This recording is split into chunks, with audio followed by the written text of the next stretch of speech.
All right. Hey, everybody. This is Denise Duffy. We're here at Flight of the Knicks. We have Alex, we have Jonathan, we have Holly. We're here to talk about Knicks football and what has happened over this past weekend. I'm going to you, Holly, first.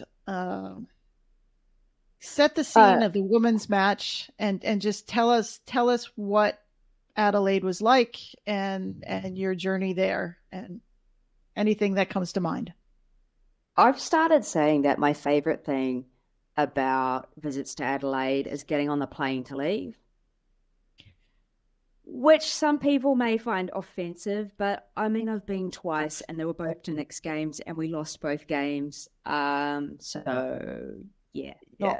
a great record there, but we decided, Dean and I, quite late that we wanted to go. There were the two of us plus two new fans that we hadn't met before who stayed for part of the game, and we also made some friends with a really nice lady called Ellen, who now has the Knicks as her second team, and we made friends with some of the Adelaide players because Dean had made them all plaques.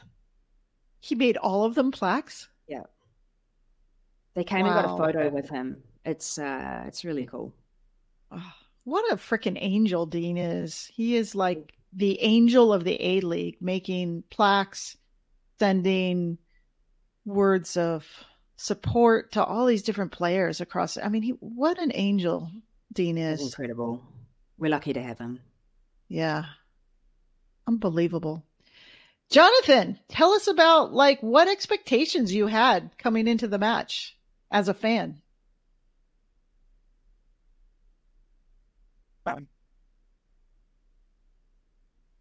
Last week predicted 3-0 to the Knicks. It could have happened. It didn't happen.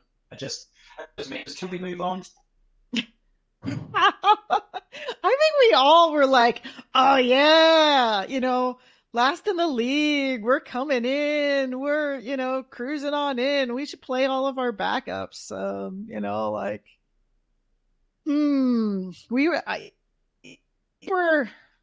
Well, maybe this is a question for later. Do you think we were overconfident? So I'm going to pause that question and we can talk about it later. Let's start with who started for the Knicks and who didn't. Any surprises there for you guys? No, not really. I kind of would have liked to have seen some more of the people who started the week before as starting. It might have been good to have Zoe McMeekin on for Mickey Foster straight up. It's not what happened. It is what it is. I mean, Temps has a situation where he's got a lot of depth now. We've got a lot of depth this year. So it's good to see he can make some choices. But I feel like maybe there's some other people who had been putting their hand up. Any surprises that Hope Breslin was on the bench?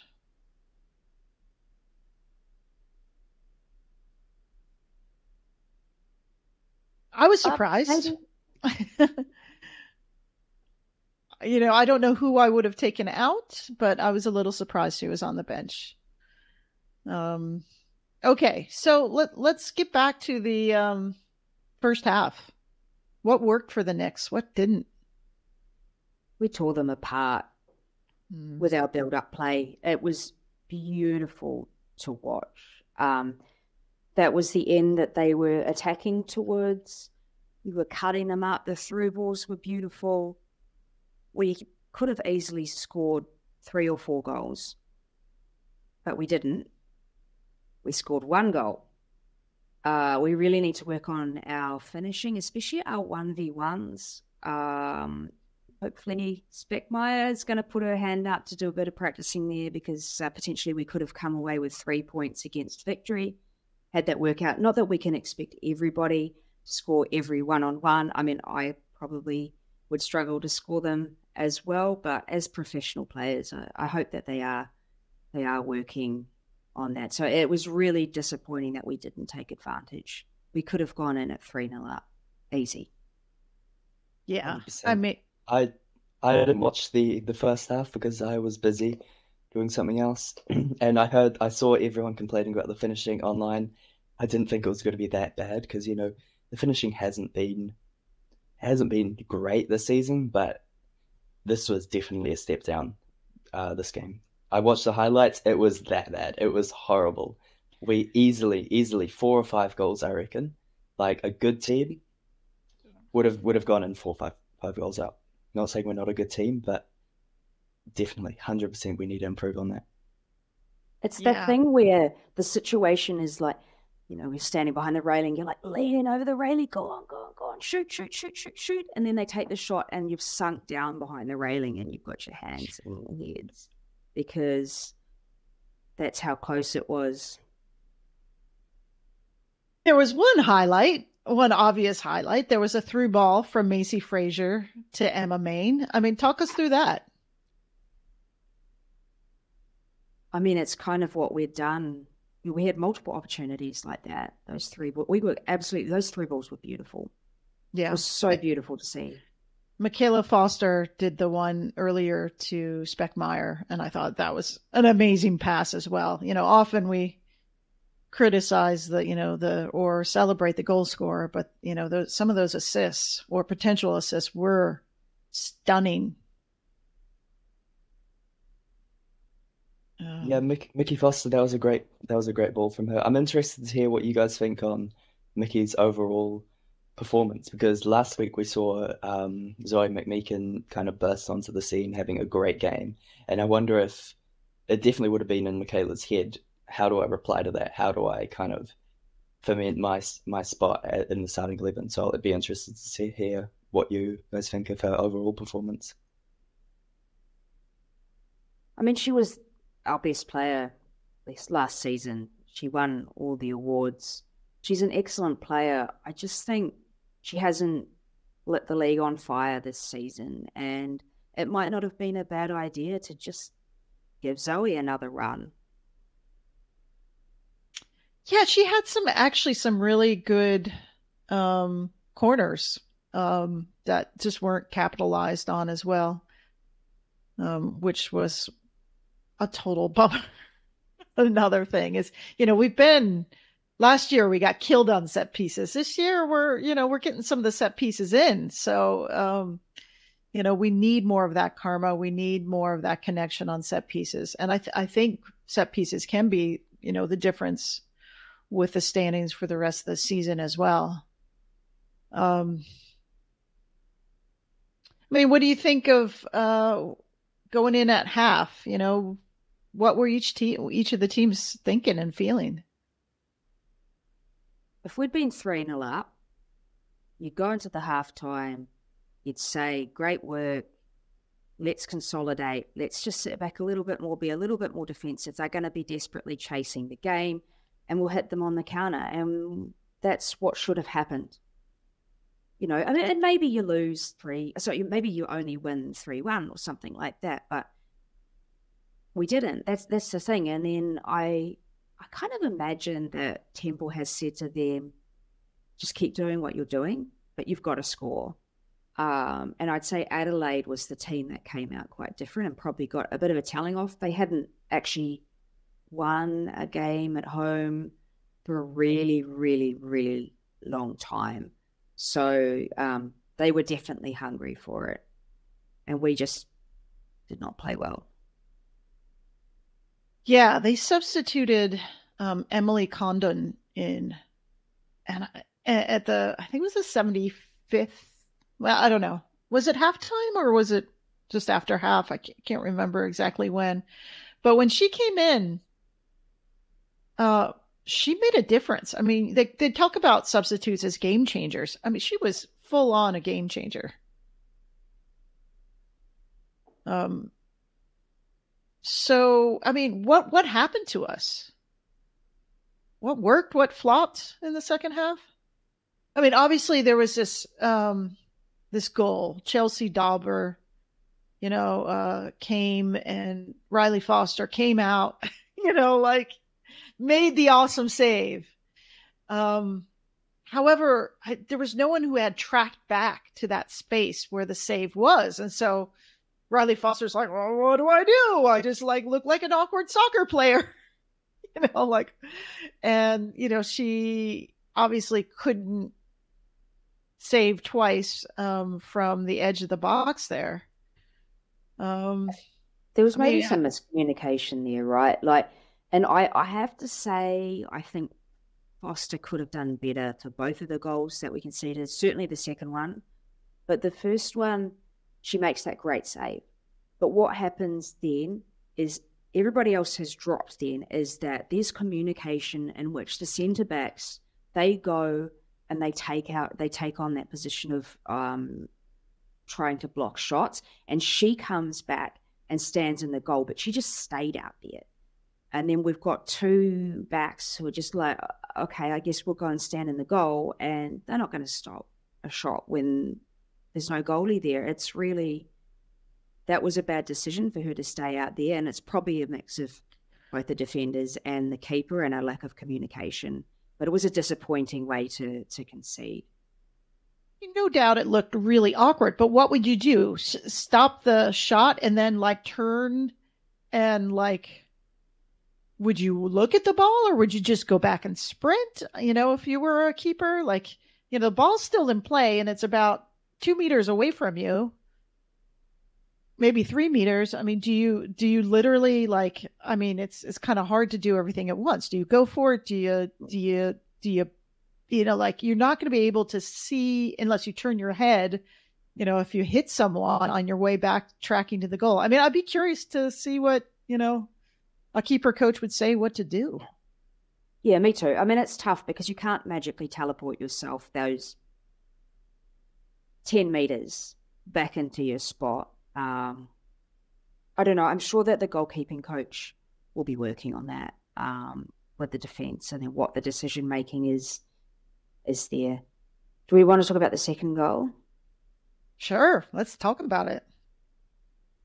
I think that one was a bit of a pity. I think so the sun would have been in her eyes, so that is a mitigating factor. But she's clearly come too far forward off her line, and Sasaki has obviously put it enough on goal and high enough that it just kind of gets a bit of a touch and it goes back into the net, which was very depressing considering we'd given up the lead that we really could have had a bigger lead from. I mean, it happens. You can't expect us to save every goal. Keepers aren't perfect, but I have to say, I wouldn't mind seeing Bree get a go in the next match, just to sort of give a bit of competition maybe to Riley and be like, you know what, if you have an off game, there's somebody else who will come and take your place. Yeah, I mean, Bree has got to be pretty hungry and itching to get in there. I about that goal, one of the things that really is kind of annoying is the foul that occurred before the goal. I believe it was Haley Davidson, and I think in general it was just kind of they looked tired, sloppy, uninspired in that second half. I mean, this is going to be for me to say, but, it didn't look like, yeah, this is my match. We're going to fight. I mean, they were obviously playing, but they, you got to be careful where you foul. And we conceded 3 yellow cards. Every single one of those cards was a stupid foul, a tug on the shirt, kicking the ball away. None of those. Mania did come in a bit late on a play, and it was probably her trying to actually go for the ball. But Main kicked the ball away, got a yellow card for that. And Beck Slate got a yellow card for pulling someone's shirt on the top of the box. And it was just, I think that was emblematic of how that second half felt. Yeah. It's just frustrating. She had a good match, and it was frustrating to see that kind of stuff happen because you're tired or your head's not in the game. When your head's not in the game, I mean, what's the reason for that? Is that part of coaching to keep your players' heads in the game? Is it on field leadership? I mean, what are we like, what do you wait? Okay, you've messed up. What happens in a soccer game that tries to get your athletes back on track? I mean, Holly, what would you say? I mean, maybe you could argue it's a bit of on-field leadership.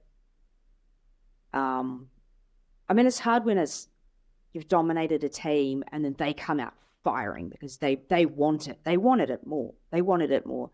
I mean, maybe it is a lack of on-field leadership. Maybe they needed to be gathered up and been read the riot act by somebody in the team. I don't know.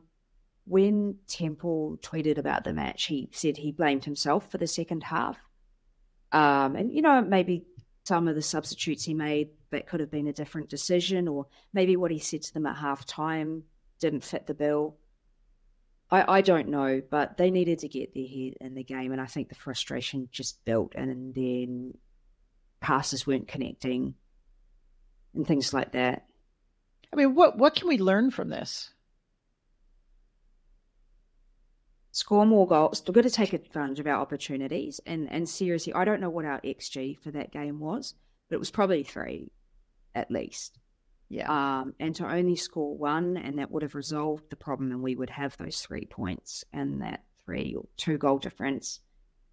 I think it was a mentality thing that Adelaide got the best of them. And it's not to say they weren't trying. They were all trying, but when you're not in the right headspace, that's what it felt like to me being there. Yeah.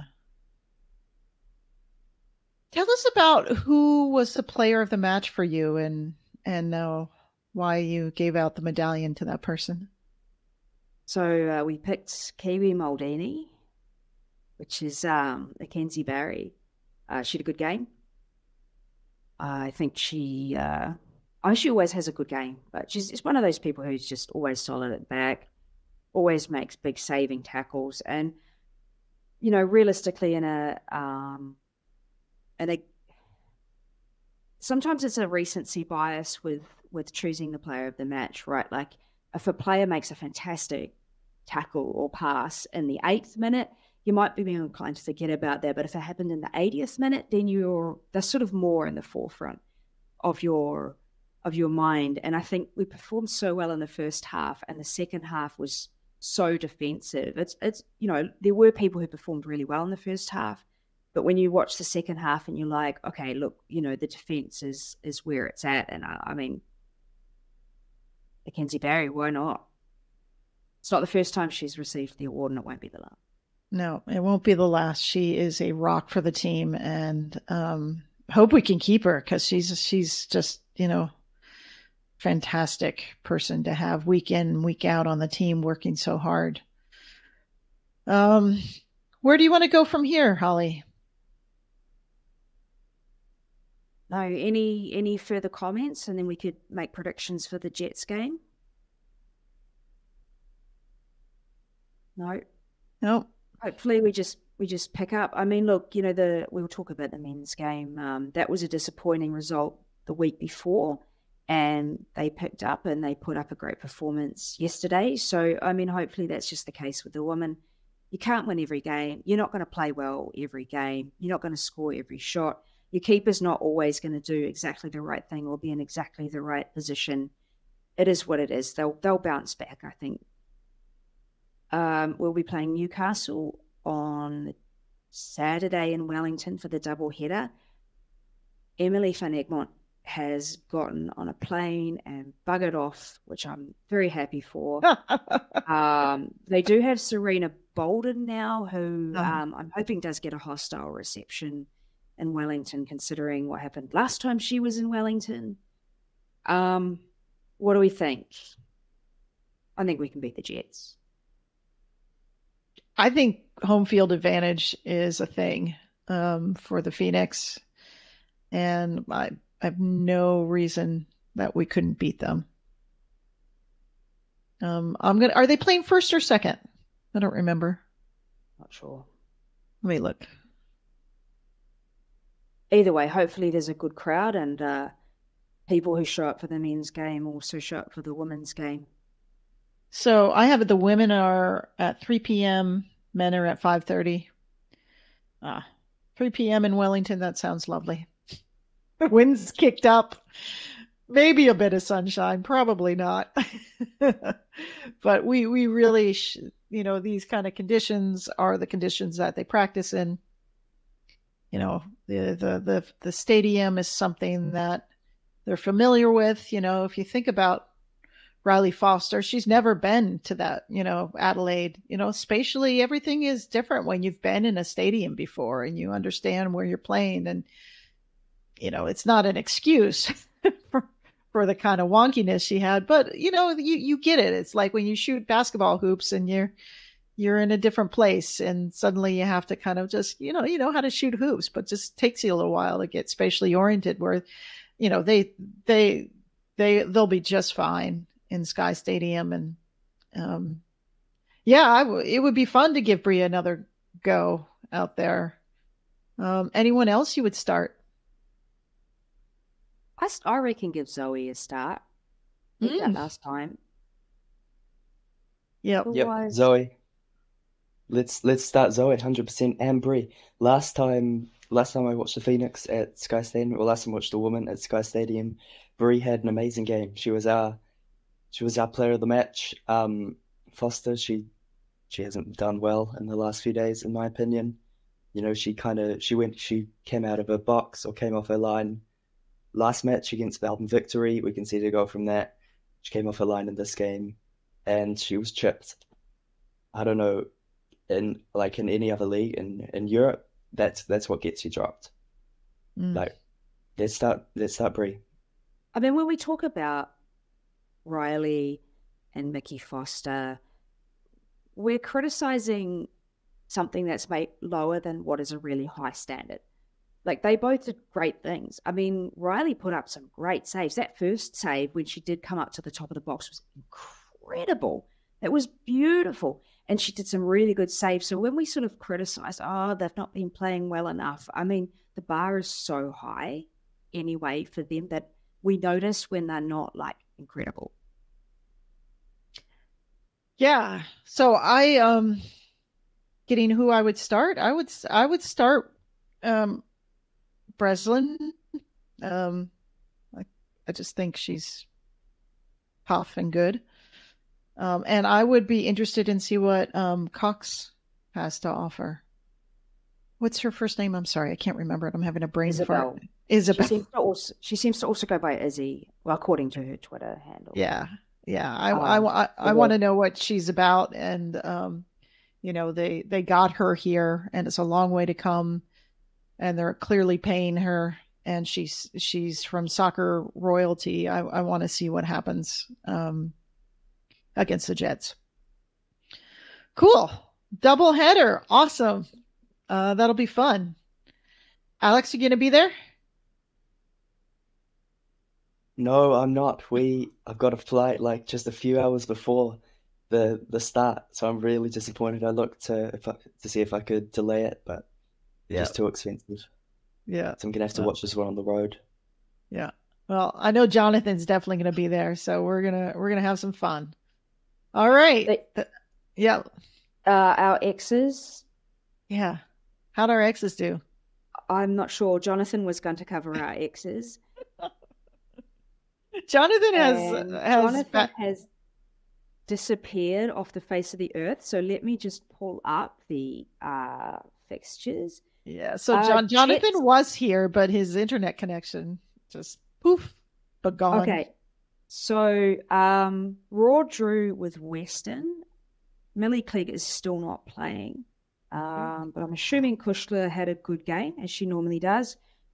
Glory drew with Sydney. I have not actually watched any of that game. I'm assuming that Jale played. I'm not sure. Like I said, the person who hasn't covered it. Jets beat Western 4-2, which was pretty good, and it looked like Checo had a good game. Mariners drew with City. That's right. That was probably the shocking result. Izzy Gomez actually got the FootMob Player of the Match rating. Awesome. Amazing. So she's obviously had a really good game. That was a good game. I did watch that. And Dean. Dean went to it as well. Good. Good on. Okay, well, those were our X's. Thanks for coming in, Denise. Cool. And I hope you enjoy the upcoming one. And shout out to all of the Yellow Fever people who are doing the 12 pubs of Lockheed. That is Tony Lockheed, not Tommy Lockheed, as I got confused about yesterday. But they do a big pub crawl, Denise. You could go. You and Jonathan could go to they go to 12 pubs. It's a whole thing. Brutal. It's a pub crawl. They go to 12 pubs. It's called the 12 pubs of Lockheed. Not really sure why. Maybe you can find out and report back. I'm not sure my liver could take 12 pubs. I don't know how they do it. Because when I go to a pub, I actually do drink. I'm assuming they only have one. I'm assuming they could only have one. I don't know how they're going to do it, especially with the women's game earlier. They're going to have to start real early, but good on them. I hope that they enjoy themselves and nobody gets so drunk that they can't go to the game. Cool. All right. So are we rolling or are we cutting it here? Okay. We'll keep going. Good to come in, Denise. All right. And Alex and I will have a chat about the men's game. Sounds good. All right. Over and out. Take care. See ya. Yeah. All right, Alex. The men. After having had a rather depressing trip to Adelaide, I was pretty happy to head out to Campbelltown. 3-0. Went on the road, 3 points, 3 goals. There were about 60 people in the away section, which was incredible. It's the best turnout that I think we've ever had. What a great evening. What do you think of the match? Yeah, it was awesome. I think this is our best match we played all season. Like, we've had some other big wins. Win against Brisbane stands out. Who else? Against Perth Glory, against Western United. That was only 1-0 though. But those games, we've kind of been surviving off mistakes from the other team. You know, Ollie Sale gave us a goal. Brisbane gave us a couple. This game, we earned it ourselves. Like, all the goals, brilliant team goals, brilliant passing. What more can you say? Fantastic.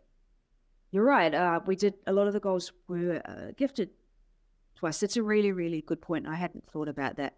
The build-up for all 3 of our goals was incredible. One of the Costa goals, there were, I believe, 27 passes, uninterrupted, 27 passes. Every team member touched the ball in that sequence. Dean is doing a goal diagram for that. It is, I have seen, it is insane. It is insane. It was beautiful to watch. Macarthur was still in the game for long periods. They really, before we scored, especially before we scored that second goal, they were still capable of coming back, but amazing. It was a beautiful performance. And our crowd was good. The Macarthur crowd was actually good as well. Normally they don't get that many people, and I was worried being a Monday night. However, they did get about 5,000 people, and there was a decent turnout in the bullpen as well. I'm still very certain when I count that there were more of us than there were packed into the bullpen, but it's still good to see increasing crowd sizes at Macarthur. It's good for the entire league. Yeah, definitely. I heard that it was their second highest attended game to a non-Sydney opposition. Both of those, the first highest has been against the Phoenix as well. Why do you think that is? Are there Kiwis like around that area? I don't think so, and it's a little bit strange because Macarthur isn't close, right? Like, it's like 50 kilometers from the center of Sydney. It does actually take a while to travel up there. There is a good train connection. So there's a station that's like right next to the stadium, which makes it a lot easier. Those transport points are a huge issue in the smaller cities where you don't have larger cities where there's not as much parking. I'm not sure. It was a nice night. I think that probably helped. The fact that it was, even though it was a Monday night, being a weeknight, a lot of people are off work and off school. already, so that encourages more people to show up. Yeah, I don't know what it is about the Knicks. I think it's maybe just a coincidence. I mean, there are a decent number of New Zealanders who do live in Sydney, but the amount that showed up yesterday was beyond what we had since the little corner of yellow had formed. Yep, that's fair enough. Let's talk about the changes. So Sutton came in for Lucas Kelly-Heald at left back, and Ben Auld came in for Mo LT in midfield. Might have had kind of a slight change of roles. He was dribbling a lot more than Mo, but Ben Auld came quite deep, out of position. He was definitely defender. And the other one, David Ball, came in for Oscar Zavada, who was injured at the moment, a thigh injury or something like that. He was kind of, what was it called? Contusion. It was called something. Yeah. I think it's called a contusion. I think it just means like a really deep bruise. Yeah. I'm not a doctor. That's what I got from the press conference, as well. How do you reckon they played those changes? Oldie was great. I thought Oldie was great. People have been calling for him to get more match time, and I think that was a good choice. We had Bawley on. I think Bawley had a really good game. He always does. He's not our biggest goal scorer, but he works incredibly hard, and I haven't had a look at what his passing rate is, but it is so high for somebody who plays up front. Chiefy described the front three as 3 narrow nines, which I thought was quite interesting and I hadn't heard as a concept before. I think one of the things that's been interesting is we've had a lot of dependence on Oscar Zavada, a lot. And we play differently when he's on the field. We play a lot of long balls because it's like, big nine, we'll just play it to his feet or we'll play it to his head. But I think we actually play more interestingly as a team when we don't have Zavada on the field, because we actually pass the ball around a lot more than I think that we would otherwise when Zavada's on there. And that's nothing against Oscar, and he's an incredible player. And I do prefer having him in some ways, but we've actually been fine without him. And the way that we play without him is different. And I think that's actually worthwhile, because if all we're going to do is play the ball to Zavada if he's on the pitch, that's very easy for the opposition to realise. And then you just put two defenders on him. When the ball is being crossed in, it's a lot easier to defend against. So it'll be interesting to see what happens. Yeah, definitely. I was actually about to say that as well. I reckon we do play better without Oscar Zavada. The one thing is that when Oscar is playing, as you said, they put kind of 2 defenders on him, and then that lets other players like Kosma versus Ben Auld, Božidar Krajev in particular, that allows them to have more freedom and get free. Or the other team can bring back some midfielders and put them on Božidar Krajev, and then that kind of means a team is parking the bus. I'm not sure how we're going to go against teams that park the bus. Western United didn't really park the bus, but they were deep.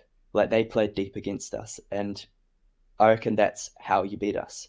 Like, not pressing our back line, because Alex Paulson, our centre-backs, they're really good at breaking the line. So there's like 4 or kind of 2 centre-backs, 1 goalkeeper, and then they draw in the front 3 from the other team, just whack it over the top. And then that's a third, half the team taken out. That is how we play, and I think that is how you beat us, by not pressing that front 4 and kind of giving them enough time, or more time, to play out of the back. Yeah, it's incredible. We're going to pay the price for playing out the back a couple of times this season for sure, but it's worked so well. And there have been times where Alex has just played the most incredible pass. He's got like the assist kind of level of seeing where people are open. At the end of the game, when we were 3-0 up, every time we got the ball, we started calling out shoot. It didn't work, but he was incredible. And I think one of the interesting things I noticed is that the expected goals against us yesterday were 1.41, and we didn't let anything in. Now, a lot of that, about half of that percentage of that 1.41 would be from the penalty. But and in a way, it's possible that things are going to sort of even out. But the fact that they had a 1.41 XG against us and we managed to not concede at all was huge. Well, like, how much of that is the penalty? Because apart from the penalty, I don't remember them having any kind of big chances that you'd expect them to score. And I think that's our main kind of defensive, I don't know what to call it. That's the main thing we're good at in defense, just not giving them the chances. It's not giving them the chances and then taking it off them before they shoot or something. It's just they never get the chance at all. The main I reckon half of our XG conceded this year or this season have been from penalties. And we'll move on to that in a bit. But Alex Paulson just saves them. I think so. Penalties have approximately a 75 or 80% XG. So that's a huge chunk of that XG. They did have a couple of chances.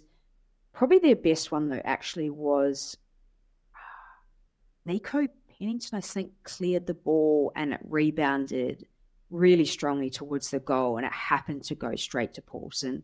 That might have been one of them, but it's funny what they count as contributing towards XG and what doesn't and things like that. We're also scoring above our XG weight, which was our expected goals were 1.85 and we scored 3. So we're punching above our weight in XG on both sides of the field. Yeah, I'm just looking at the stats now. Goals conceded per match, we're top of the table. We're top for that, 0.9 goals conceded per match. In a moment. Expected goals, we've got 10.7 expected goals, which is actually bottom of the league. So we've got the least expected goals. When I'm not sure how many we've actually scored. XG conceded 11.5, so that is the third best. Only the Wanderers and the Mariners sit below or above us on that. So yeah, we're definitely outperforming ourselves defensively. But will that come back to bite us? You know, we've had some very good defensive games. We're conceding a lot of it. Sorry, we're not conceding. What did I just say? Sorry, I've gotten muddled. Well, we are defending well and we're scoring more than our XG as well. And it can't happen forever, really. And it's going to regress towards the mean at some point.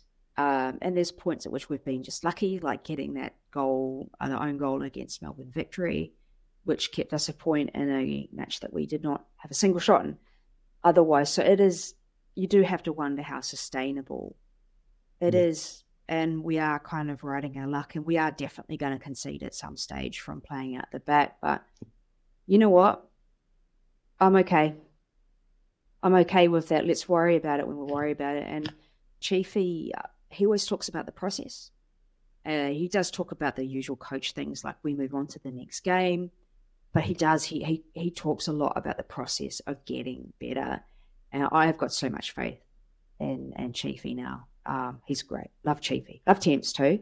But we were very happy. We were chanting for Chiefy a lot. And he came over and said hello to us after the match, which is always appreciated because Offie never did that. I don't know about coaches prior to that.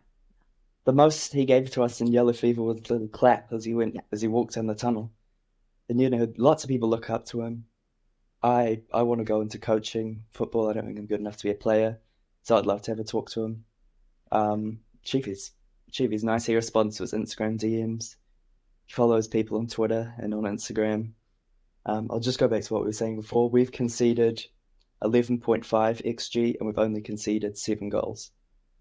Melbourne City have also conceded 11.5 XG and they've conceded 16 goals. So that's the difference. That's a massive difference. That's nine more goals conceded from Melbourne City with the same XG. Amazing. And Alex Paulson, so much of that, just incredible. And I think some of the credit needs to go to the goalkeeping coach, whose name has slipped my mind, because a lot of it's research. Ruben Parker. Ruben Parker. Right. I mean, they're putting in the research that he's guessing the right way. And he even guessed the right way in the penalty he conceded in the Jets game because, I mean, he went the right way. He didn't go high enough. It is what it is. But he still went the right way. So the research is going well. It wasn't a great penalty from Uli, to be fair, but I'm not a fan of that stutter run up. It works for some people, I guess, but it did not work for Uli, thankfully. No, it was a horrible penalty. I don't think he's that good at penalties. We saw him do some penalties when he was at the Knicks. He didn't score that many of them. We scored a few, probably scored above 50%. But I remember one game against Perth when we were just about to. It was at Eden Park. If we won, we were going to qualify for the elimination final. And he got a penalty in like the last 20 minutes, and it got saved. I still haven't really forgiven him for that. But yeah, all of Paulson's penalty saves have been low. Even like in like the Australia Cup a couple of years ago when we beat Melbourne City on penalty, they're all low. Is that the way to beat him? Do you reckon? Just going high? Maybe. He's not a small guy though, right? Like if he wants, and we've seen spectacular top corner shot saves from him, but it is a lot harder because you're stationary. You don't really get a run up. Right, if you take it, I'm not a goalkeeper, but if there's a shot coming over, you've got a little bit of a run up before you can leap to get your hand on the ball. You're stationary for a penalty, so it's a little bit harder, I guess, to spring that far. But it's quite risky to take a penalty in the top corner. There's a reason why you're told, especially at the lower levels, just go to the bottom corner. It's hard for the keepers to get there. But maybe that's what we'll see is people going further up. Yep, definitely. We need to figure out what's the max amount of penalties someone saved in A-League season as well. Yeah, the Andy Howe Stato guy was asked, and he said that it wasn't a stat that's been kept very well over the life of the A-League. So someone will actually just have to sit down and work it out. Yep. That's not. Yep. I did a bit of research into that. I couldn't even find it for the Premier League. I found most saves in Premier League history. I forgot how much it was. It was kind of like high teens, so kind of 18, 19. If he stays in the A-League, he can definitely get that many. But I don't think he will. I think there are going to be some suitors after him at the end of the season. It was discussed in the press conference with Chiefy after the match. And, I think the Knicks have the attitude of like they want their players to move up and move on to bigger and better things. Yeah. And hopefully whatever that might be requires a hefty payment from the receiving club, from the purchasing club, because, we could do with that. Now, I think it's been part of the point of giving long deals to these younger players. But Chiefy also said maybe he's not ready for the January window, so he maybe needs, at least to stay the rest of the season. Obviously, we would prefer that. Yeah, I can't imagine anyone coming in from in the January window. You can't judge a goalkeeper off 10 games. If he does it over the course of a season, sure, you can judge him off that, but not over 10 games. But he's got, 2 free seasons after this season. So if someone does decide to come for him, it'll be a shit ton of money. Yeah. We've just signed Albie Kelly-Held to a long-term deal as well. So, we've got Jack Duncan at the moment. We've got the other Kelly-Held brother in the gloves as well. So it seems like we'd be set. Honestly, it's been so crazy. Like Ollie Sale, having played quite well for us a lot, and he's gone to Perth, had a horror couple of games, got dropped and is now like warming the bench, and Alex has just taken off. So amazing to see. Any more comments on the men's game? No, I think that's it for me. So we have Western Sydney Wanderers on Saturday. That was a 0-0 game. That was the opening game of the season. It was 0-0. It was, especially in the last part of the game, it was all the Wanderers' way. I don't know how we held on, to be honest. It was at our end, that second half of the game, and we just watched shot after shot, and we defended really well, and that's why they didn't score. But they've been performing really well this season, so I'm not too sure what to make of it. I'd be happy with the draw, considering how well they're playing. It'd be nice to get a win, but you never know. Yep, that game at the start of the season, that was kind of a game where we didn't think we were going to play that well over the course of the season. Defense was on top, and that game attack wasn't that good. And I saw a lot of people on Yellow Fever forums and online saying we're fucked after that game, but we've come on leaps and bounds since then. I think we should be winning this. You know, the Wanderers, have they lost a game so far this season? Yes. Did they lose to Western? Yes. No, they lost to Melbourne 2 weeks ago.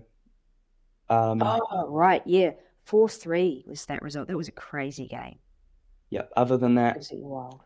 they've no wins, and you know they got Bruno Fornarola. He scored all 4 goals in that. So I'm not sure if you can blame them for that, because Bruno is on He's on fire at the moment. Yeah. Incredible. Yeah, so they're a dangerous team, but yeah, hopefully we can, and that would help. I mean, if we get a win, that would cement us at the top for another round. Which is, I mean, we're getting a nosebleed up here. It's incredible. Incredible. Yep. I reckon I'll do a prediction. I reckon 2-1. I reckon Kraev will score both. He had a good match. And Costa had a great match. He's been playing so well. After having not a great season last season. So it's possible that it's Chiefy's man management, or it's just the style in which we're playing. He's definitely improved, and he hadn't scored in 17 games, and to score 2 in the space of 3 or 4 minutes. Yeah, that was awesome. Yeah, he only scored 2 last season, and they weren't kind of the best goals. There was one against City, which looks like a mistake from him last season. Looks like he didn't actually mean to put it in the back of the net. And then there was one from Jack Duncan dropping a cross, I believe. That was in Palmy. But yeah, he seems to really Chiefy seems to have shaped the roles that Costa and kind of old Kraev play, like according to what they're good at. And it seems to be working really well. Trust the process. Heaps of dribbling, and the fluidity between the front three is crazy. Like, Costa will be at right wing, Kraev will be in the middle, Old will be on the left at one point, and then 10 minutes later they'll all swap. Old will be on the right, Costa will be on the left, Kraev will be somewhere else. Amazing. It's so good to watch when it's working. It's just beautiful. Have the faith. Of course. All right. That'll wrap it up then. Thanks, Alex and Denise and Jonathan. We don't know quite when we'll manage to do a podcast after the matches this Saturday, but I hope everybody can show up who's listening and lives near Wellington. I hope you can make it. I hope that if you do the 12 pubs, that you stay safe. Make sure you drink plenty of water and enjoy both of those games. Have a very happy Christmas and a happy New Year if we don't see you before then. Bye, everyone.